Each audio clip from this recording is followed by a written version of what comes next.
Distinguished delegates, I call to order the 31st meeting of the Third Committee of the 73rd session of the General Assembly.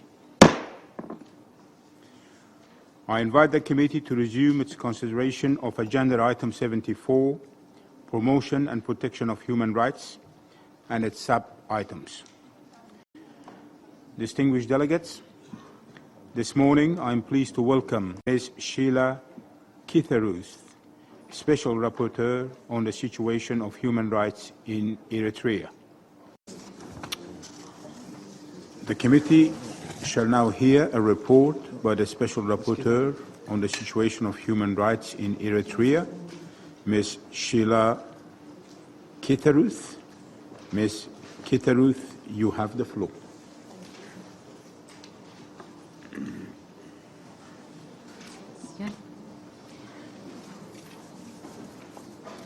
Mr. Chair, Excellencies, distinguished delegates, I address you as the Special Rapporteur on the situation of human rights in Eritrea.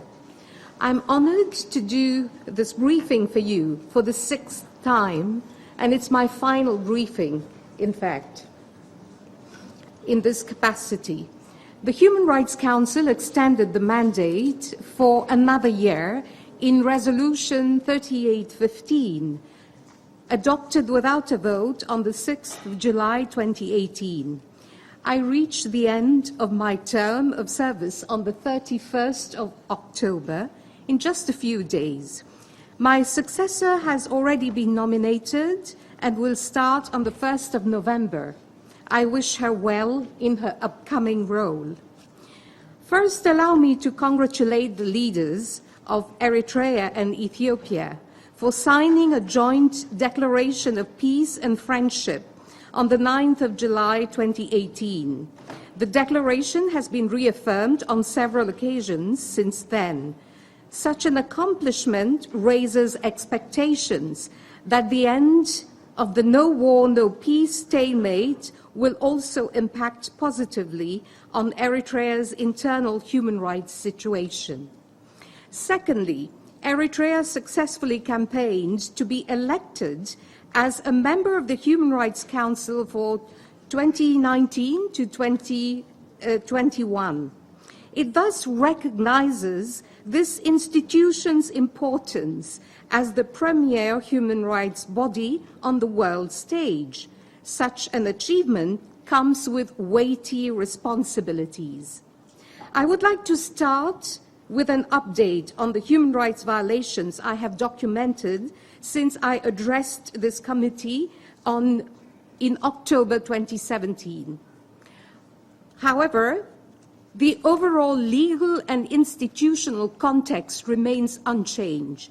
As a reminder, Eritrea still has no constitution, no independent judiciary or independent bar, no legislative assembly where laws are discussed, enacted, and questions of national importance debated, no institutionalized checks and balances protecting citizens from excessive exercise of state power, no free press, no space for people to express their views, no avenue for Eritrean citizens to voice their opinions on matters of grave importance.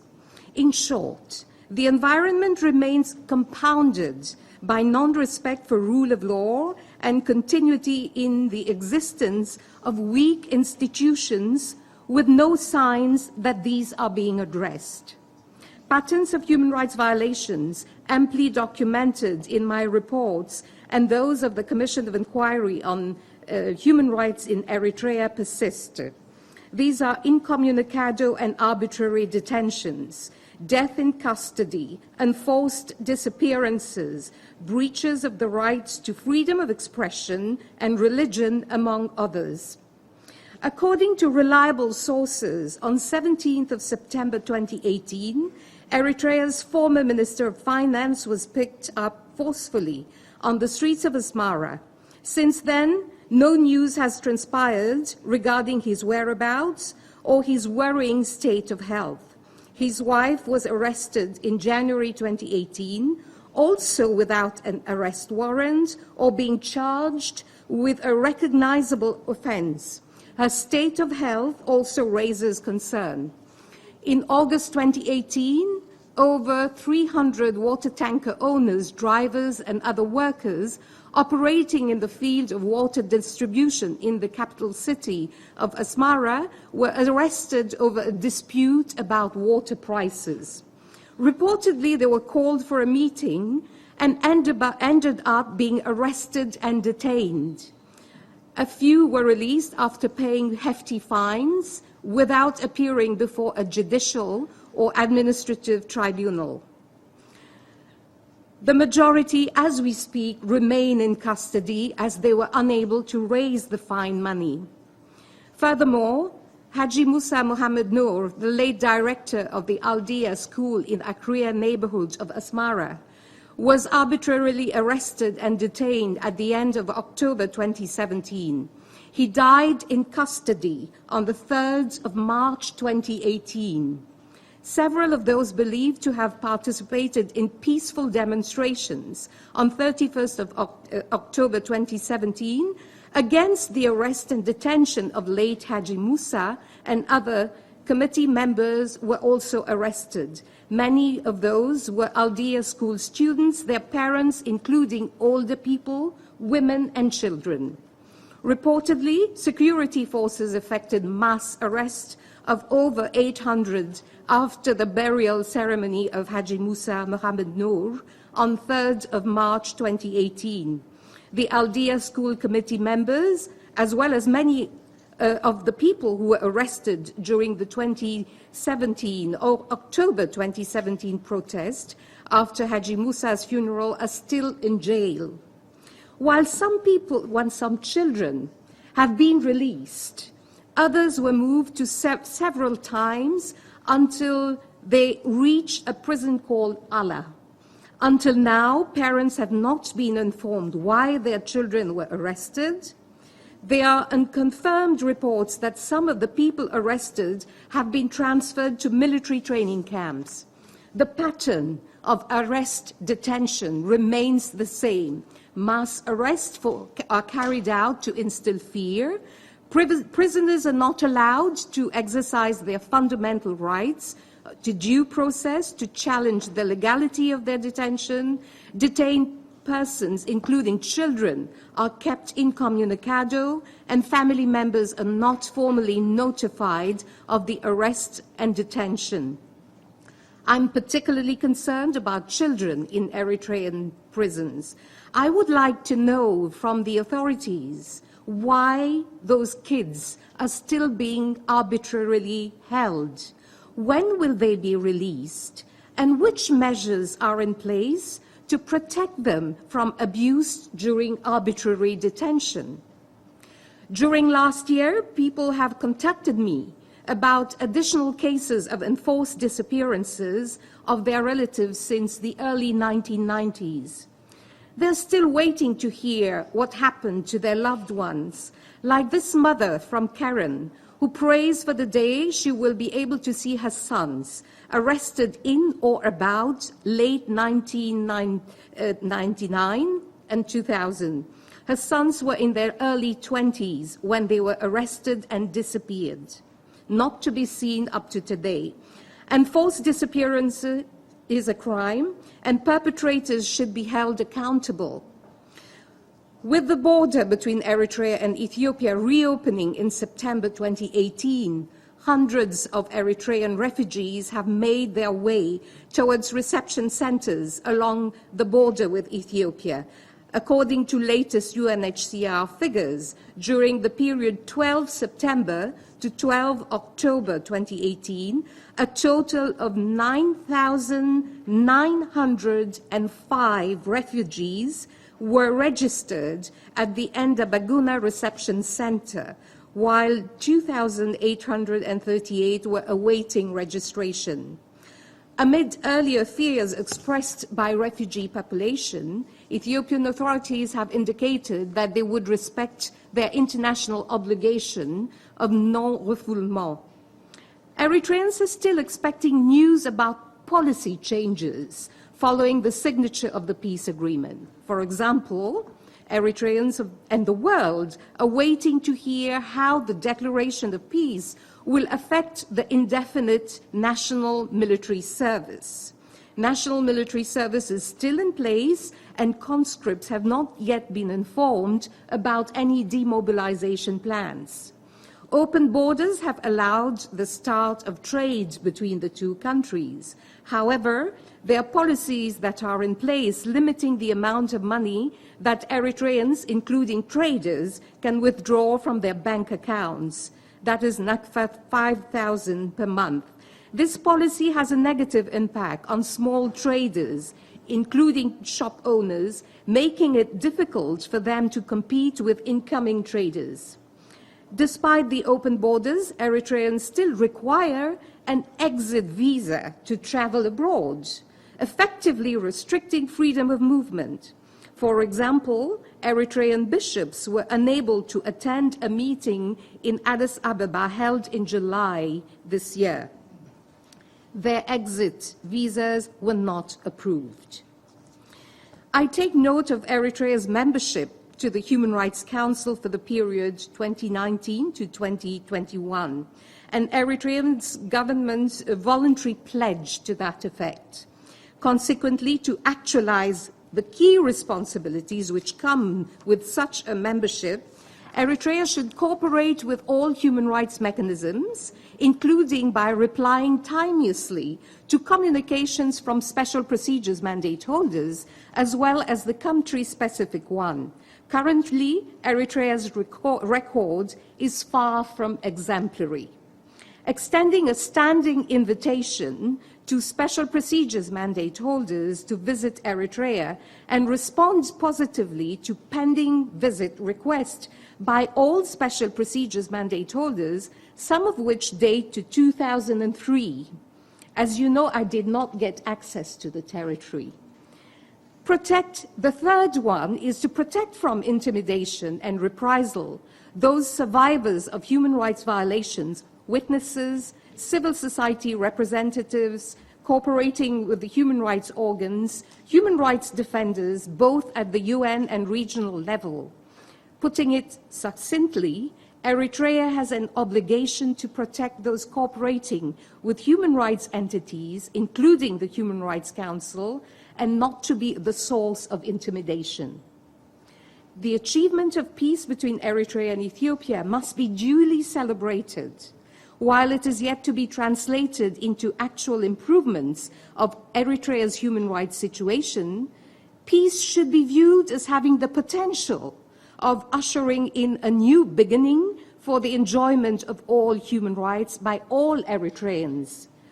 Put briefly, bring human rights at the very heart of peace, because progress in external relations must be reflected internally by bringing human rights home. As a second step, the Eritrean authorities would need to take stock and account for what has happened to whom, where, and when. Families of the victims of enforced disappearance should be informed about the fate of their loved ones.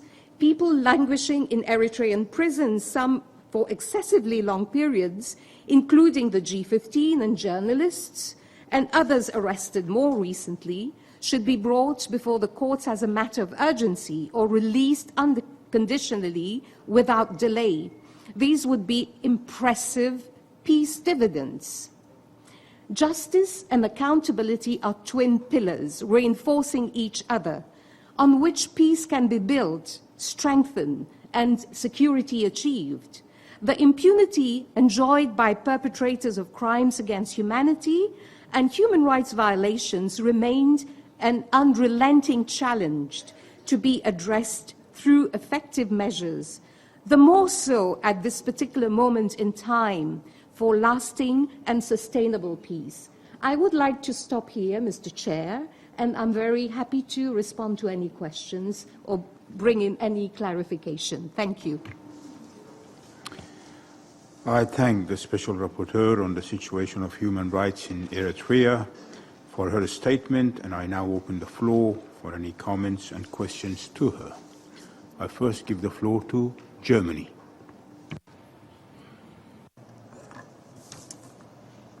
Thank you, Mr. Chair, Madam Special Rapporteur. Germany aligns itself with a statement to be delivered on behalf of the European Union. We would like to thank the Special Rapporteur on the situation of human rights in Eritrea for engaging with the Third Committee and want to reiterate our appreciation for your work and the work of the Commission of Inquiry. Allow us to underline that your mandate continues to enjoy our full support. Germany takes due note of the developments in Eritrea and in the region and welcomes recent steps in the peace process between Ethiopia and Eritrea. However, Germany remains concerned by the dire human rights situation in Eritrea. We encourage the government of Eritrea to demonstrate the necessary political will to improve the situation by taking serious, concrete and visible steps to implement legal and institutional reforms and by ending the unlimited and voluntary conscription into its national service. We urge the government of Eritrea to free all political prisoners and to stop the continuing practice of arbitrary arrests and detentions. We are also very concerned by the fact that detainees are often subject to maltreatment, such as torture or inhumane detention conditions.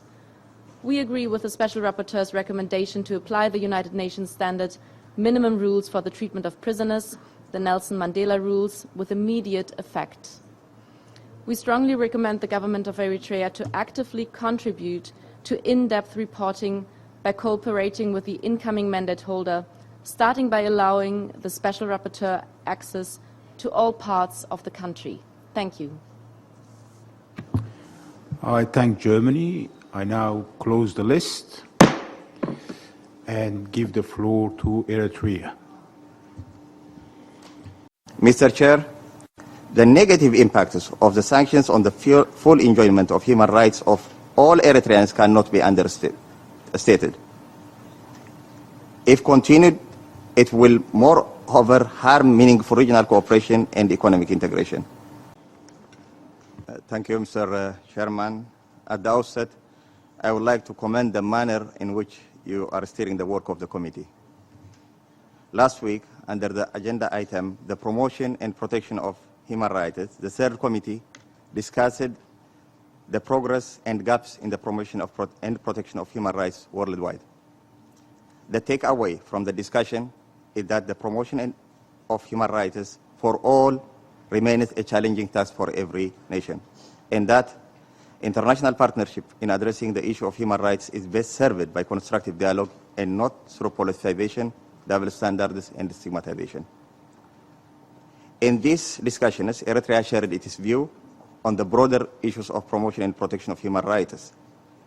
Today, without engaging in acronyms, I would like to highlight the following. Mr. Chair, peace and security, development, and human rights are recognized as the three critical pillars of the work of the United Nations, each having an impact on the other. The respect for the rights of the human person sitting at the center of these intersections is enhanced or hampered by how much progress is made in each pillar. In this connection, with the new dawn of peace in the Horn of Africa, Eritreans are joyous and filled with strong sense of optimism, deservedly so, after enduring and overcoming decades of adversity through resilience. The mindset and the resources that were devoted and diverted justifiably to maintain peace and security for several decades will now be redirected to other vital sectors to accelerate socio-economic progress, consolidate rule of law, and strengthen national institutions.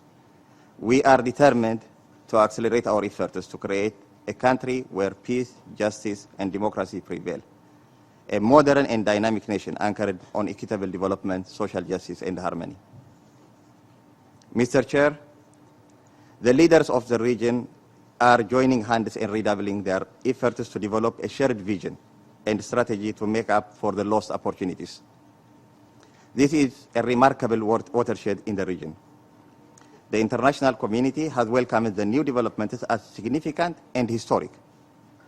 What is needed from the wider international community is encouragement and solidarity for the region to sustain peace and meet the aspirations of its people. The negative impacts of the sanctions on the full enjoyment of human rights of all Eritreans cannot be understated. If continued, it will moreover harm meaningful regional cooperation and economic integration.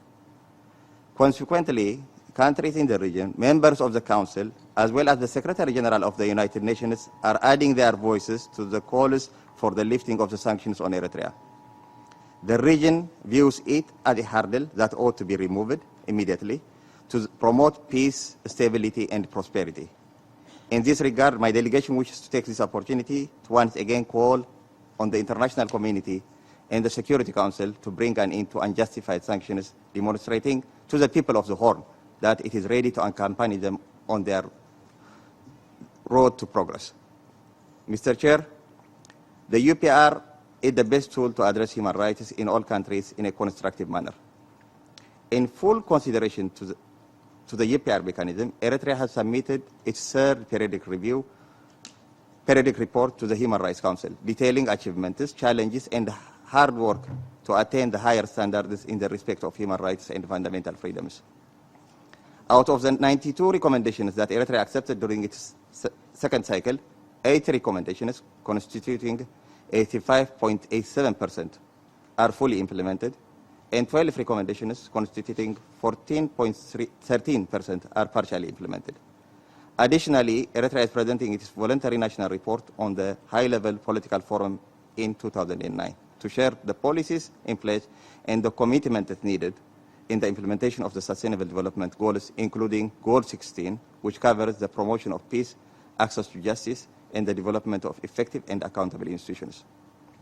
Mr. Chair, before I conclude my brief remarks, let me extend my delegation's profound appreciation to all the countries that place trust and confidence on Eritrea to serve in the Human Rights Council for the 3 years, beginning January 2019. Eritrea is committed to fulfill its responsibility to the fullest during its mandate.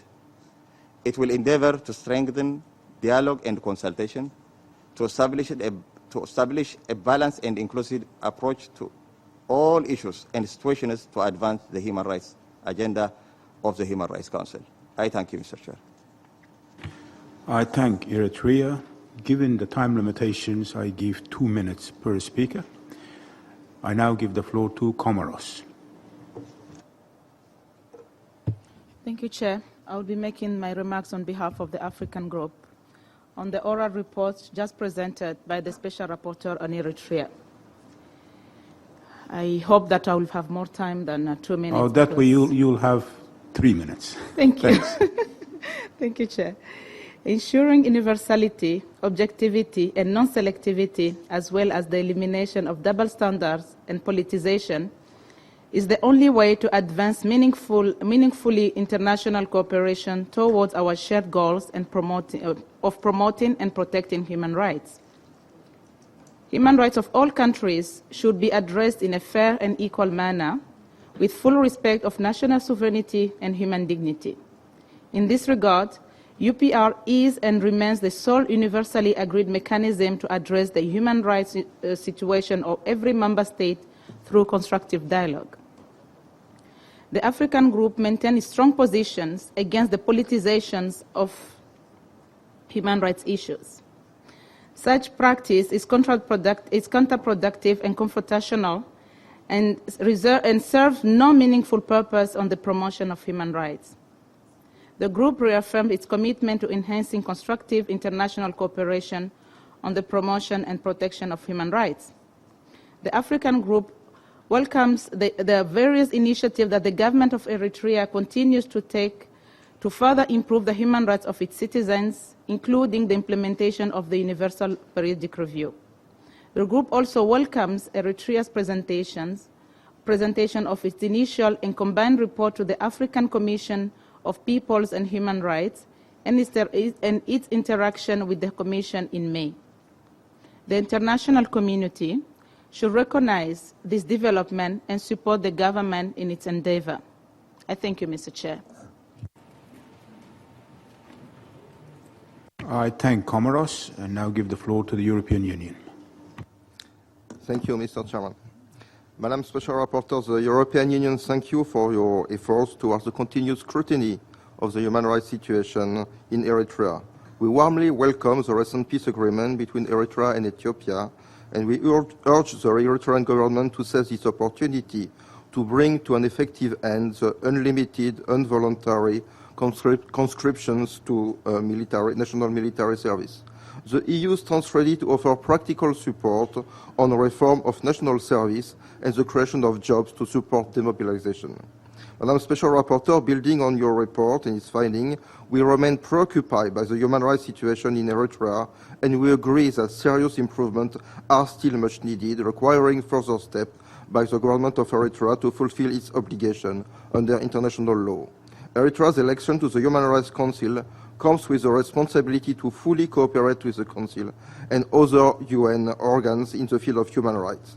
Members elected to the Council should also uphold the highest standards in the promotion and protection of human rights. We again call Eritrea to grant the Special Rapporteur unhindered access to the country and strongly encourage Eritrea to further strengthen cooperation with the Office of the High Commissioner, including through the establishment of an Office of the High Commissioner office in Eritrea. We welcome the government of Eritrea production of a midterm report regarding the UPR recommendation. We strongly believe that the process of working on concrete solutions to improve the human rights situation in the country must be strengthened and continued. We urge the government of Eritrea to take forward substantial legal and institutional reform in order to improve respect for human rights, including respect of land and property rights, including those of foreign community. Thank you. Thank the European Union and give the floor to Greece. Mr. Chair, Greece welcomes the Special Rapporteur on the situation of human rights in Eritrea and thanks her for her report. In aligning with the statement delivered by the European Union, I would like to make some additional remarks in my national capacity. Madam Special Rapporteur, I would like to express my country's support to the overall efforts that you have undertaken so far in order to achieve tangible progress in the full and equal enjoyment of human rights in Eritrea. In this vein, Greece encourages the competent authorities to intensify their efforts to actively engage on human rights at international, regional, and national level. Results-oriented and human-centered reforms are effective and sustainable instruments for the full and equal enjoyment of all human rights by every human being without any form of discrimination, as well as for the consolidation of public trust in the country's leadership, the rule of law, and national institutions. Madam Special Rapporteur, further, Greece calls on Eritrea to fully respect land and property rights, including those of foreign communities. Last year, the real estate property of the Greek community in Asmara, that is, the premises housing the honorary consulate of Greece, was confiscated by the Eritrean authorities. Such an unlawful act constitutes a breach of international law, according to the Universal Declaration of Human Rights, as well as the 1963 Vienna Convention on Consular Relations. Therefore, Greece requests Eritrea to bring to an end all arbitrary deprivation of property within its territory and return the building complex belonging to the Greek community in Asmara to its lawful owners. I thank you. I thank Greece and give the floor to the United States. Thank you. We are grateful for the UN's continued interest in the human rights situation in Eritrea. We strongly believe that improving the human rights situation in Eritrea will create more opportunities at home and reduce the number of people who flee the country every month, often at great risk to their own lives. We urge the Eritrean government to comply with its international human rights law obligations and to clearly communicate an end to indefinite national service obligations so that Eritrea's youth are able to pursue careers of their choice and contribute to the political, economic, and social development of the country. We call on the Eritrean government to take effective measures to ensure an independent and transparent judiciary, improve detention conditions, and release individuals arbitrarily detained, including prisoners of conscience, journalists detained for their work, and members of religious groups held on account of their beliefs. Special Rapporteur, have you seen any evidence that Eritrea's recent moves toward political reconciliation with its neighbors have made it more willing to address concerns over its human rights situation? Thank the United States and give the floor to the Czech Republic. Thank you, Mr. Chair. The Czech Republic aligns itself with the European Union statement. We would like to welcome the Special Rapporteur and thank her for the presentation to the Third Committee. Madam Special Rapporteur, the Czech Republic welcomes your recent September statement on peace agreement between Eritrea and Ethiopia. We agree that the signed joint declaration of peace and friendship raised hopes that human rights will be at the center of Eritrea's path towards a society respectful of all fundamental rights. We see the current development as an opportunity for the government of Eritrea to improve the human rights situation in Eritrea and introduce at the domestic level reforms which are necessary for the way to democracy. The international community would welcome immediate release of all political prisoners, journalists and human rights defenders. The next step should be the organization of first pluralistic national elections after more than 20 years. Madam Special Rapporteur, has the government of Eritrea started to cooperate with you? Are there any prospects for your visits to Eritrea? Thank you. I thank the Czech Republic and give the floor to Burundi. Thank you, Chair. My delegation aligns itself with the statement made by Comoros on behalf of the African group. And here I wish to simply commend the cooperation of Eritrea with the UN mechanisms. We take this opportunity to welcome the agreement signed between Ethiopia and Eritrea. This is a historic act that is already contributing to bolstering security and stability in Eastern Africa. The international community must acknowledge these steps already taken by the country concerned and move towards a balanced and objective examination of the human rights situation there. Chairman, the Human Rights Council must abstain from any politicization and must prove their equality and objectivity in all situations that will help a country in its development. Thank you. I thank Burundi and give the floor to United Kingdom. Thank you, Mr. Chair. The United Kingdom thanks the Special Rapporteur for her report and for her efforts as Special Rapporteur over the last 6 years. The UK remains concerned at the human rights situation in Eritrea. Political developments in the region offer the chance for reforms by the government of Eritrea, and we would like to see clear plans for reform of the national service system with a clearly defined limit to periods of service, and that those detained for political and religious reasons should either be released or given due process. We look forward to the Universal Periodic Review in early 2019 and hope to see evidence that progress has been made by the government of Eritrea on the 92 recommendations they accepted from the 2014 UPR. We would welcome the Special Rapporteur's thoughts on how Eritrea could best utilize its membership of the Human Rights Council in support of reform processes. Thank you. I thank the United Kingdom and give the floor to the Russian Federation. Thank you, Chairman. We carefully studied the report of the Special Rapporteur on the human rights situation in Eritrea. We once again note that the examination of issues in Eritrea is being politicized and can hardly facilitate any improvement in the human rights situation in that country. We are against this approach. We reiterate our position that the question of the human rights situation in individual countries must be examined exclusively in a constructive manner with the full-fledged participation of the interested country. The best platform to do so is the Universal Periodic Review mechanism under the Human Rights Council. We wish to once again stress that in accordance with Resolution 60/251, it is the Council that is the mechanism for international cooperation on human rights. And equality, mutual respect, and constructive cooperation must be the basis for the Council's work. Thank you. I thank the Russian Federation and give the floor to Cuba. Thank you, Mr. Chairman. Cuba has always objected to imposing selective resolutions and mandates on countries, such as the case that we are dealing with now. This is an exercise which is clearly politically motivated and is not therefore compatible with the spirit of cooperation and dialogue which must be upheld and observed within this committee.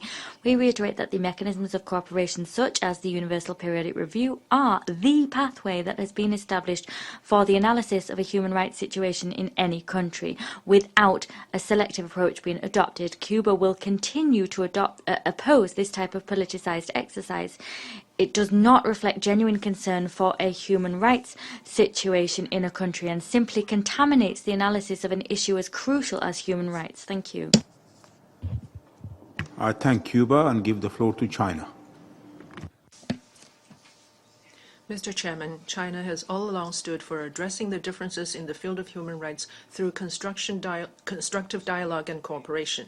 The international community should acknowledge the progress and achievements Eritrea has made in promoting and safeguarding human rights.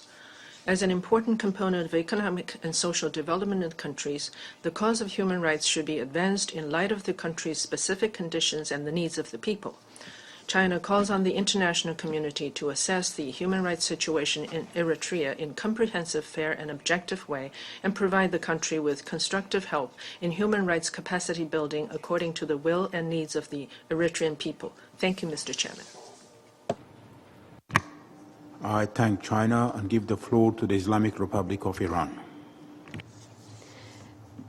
Thank you, Mr. Chair. The Islamic Republic of Iran once again underlines its principal position concerning the report presented by the Special Rapporteur on the human rights situation in Eritrea, that the duplicative practice of considering country-specific situation in the Third Committee of the General Assembly and exploitation of this platform for political ends is in breach of the principle of universality, non-selectivity, and objectivity, and non-interference in addressing human rights issues, and undermines cooperation and dialogue among governments as the essential requirements for promotion and protection of all universally recognized human rights.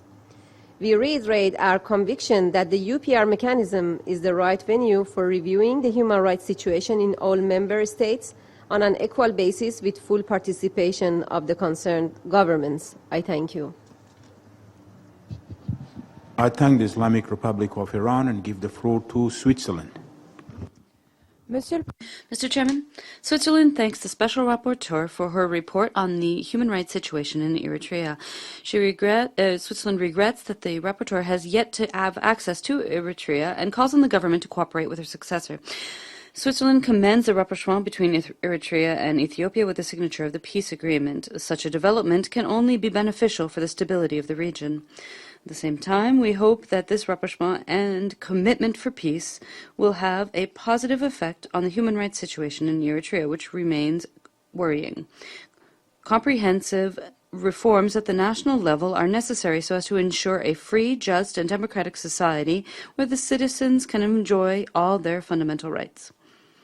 Switzerland continues to be concerned by the grave human rights violations and reiterates the importance of ensuring the respect and protection of human rights.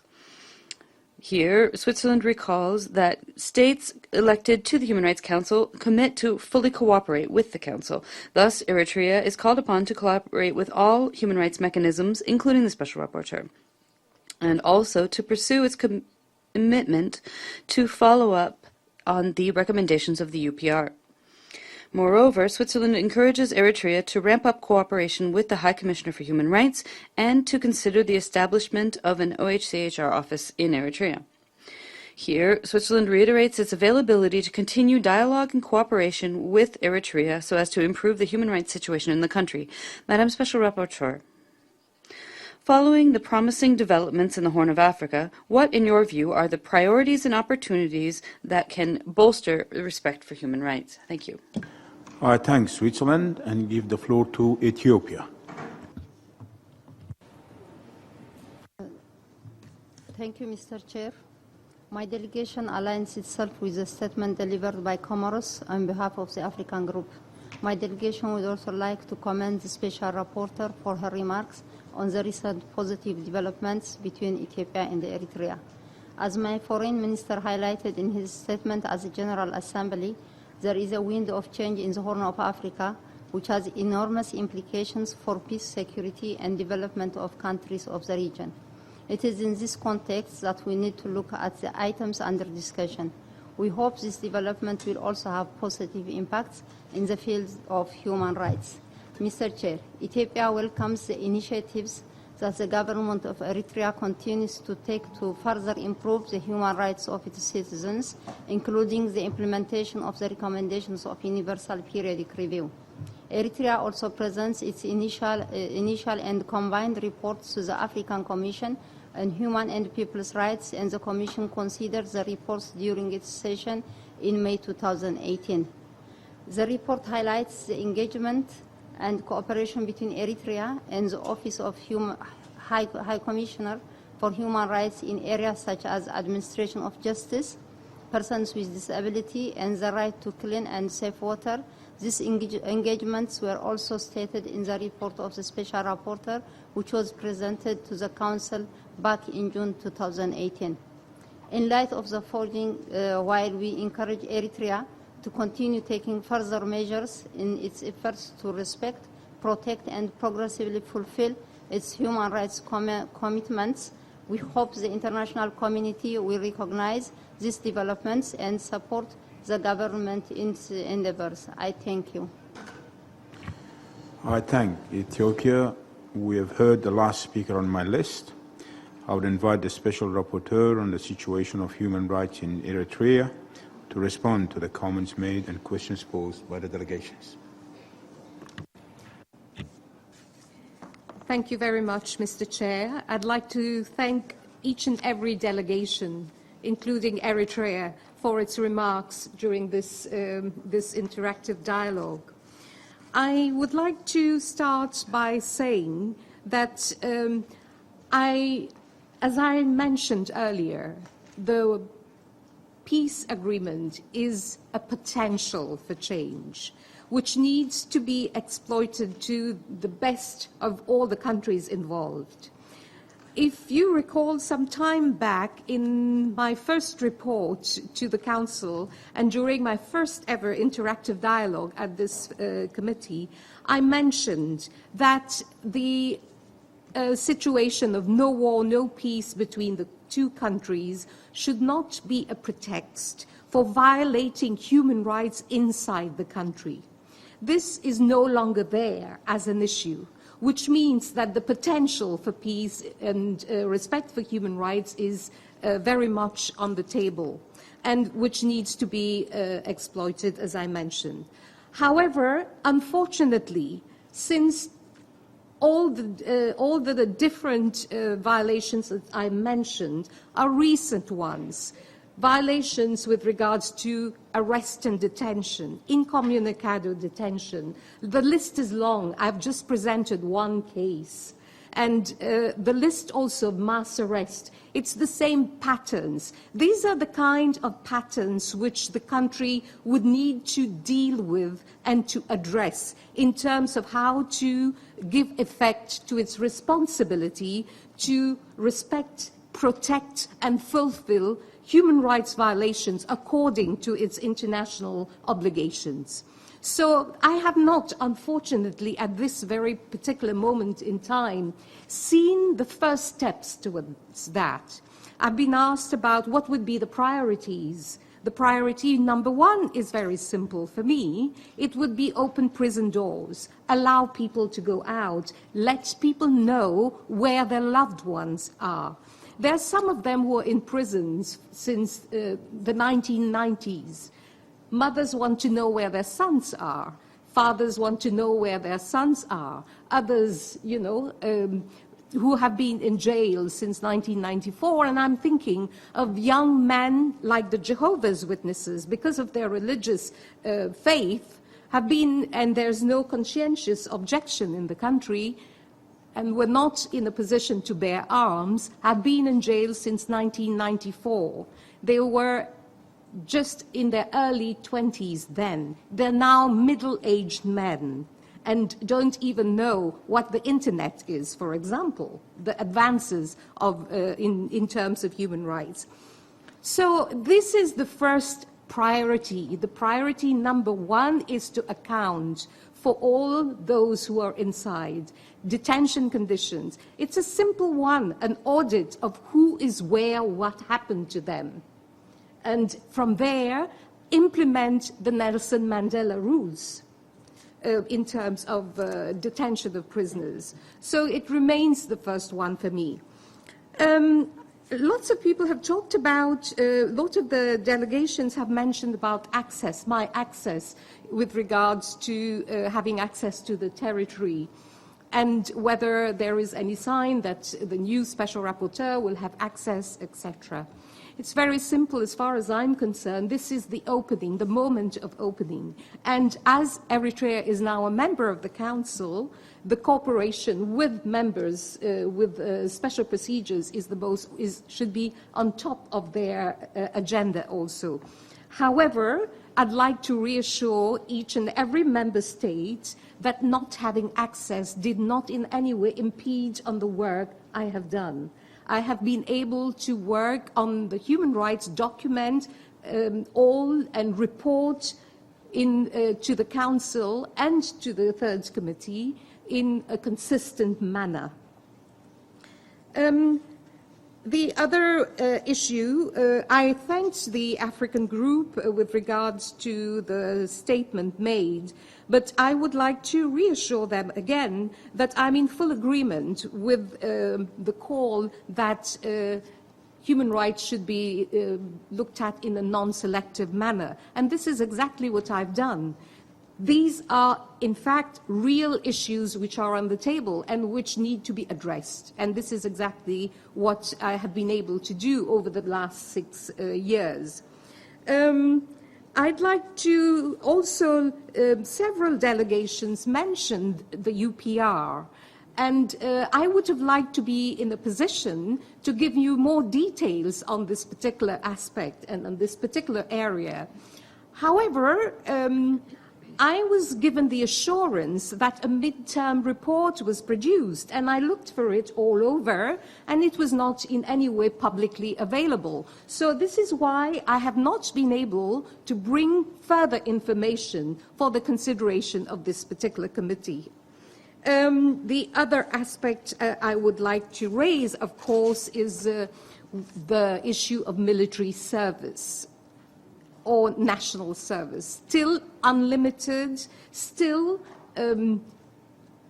the same conditions apply, should have been 18 months, but no indication when and how things would change. I think the population is waiting to hear about that also, and the world. So it is the other priority should be addressing the issue of national service.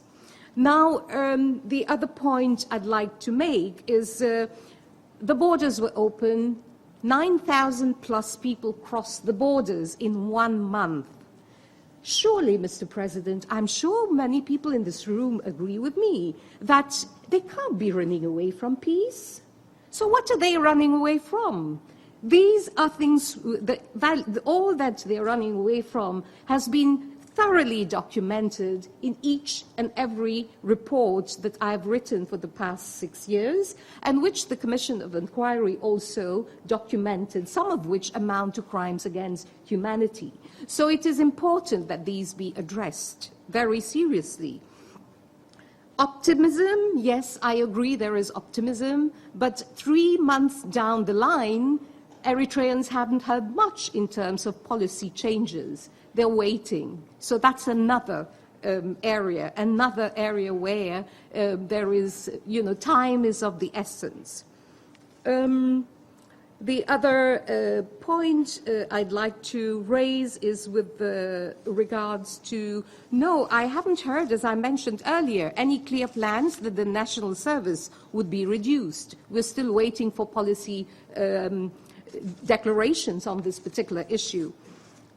Property rights, I've heard one of the delegation mention the property of their own property in Eritrea.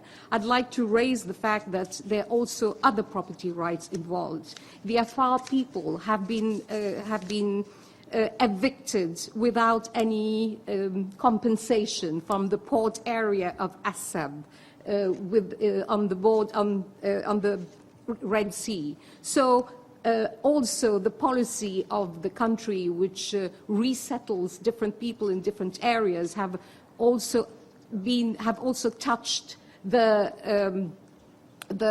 territory of the Kunamas, for example. There are different other issues I would like to raise, but I'm looking at time and I see the President writing a note, and I know exactly what that note is. It is kindly conclude. So this is exactly what I'm going to do.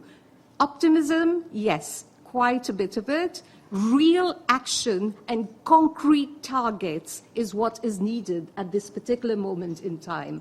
I thank you, but before I go, I'd like just 1 minute to thank each and every member of state members who invited me to their territories when I didn't get access to Eritrea. I would like also to thank each and every witness, every human rights person who's, who has experienced human rights violations, who trusted me to tell their stories. These are very important, and I was very privileged to have been the voice to bring it to the international community. Thank you. Thank you very much. I understand this is the last time you're here. Yes. And let me thank on behalf of myself and the entire committee for the hard work that you've done and for your excellent presentation here. Of course, I have to thank all the delegations for their participation in the interactive dialogue. Distinguished delegates, once again, I would like to thank Mr. Link, Mr. Rahman, and Ms. Kitharuth for their presentations, as well as delegations for their participation in the dialogues. The meeting is adjourned.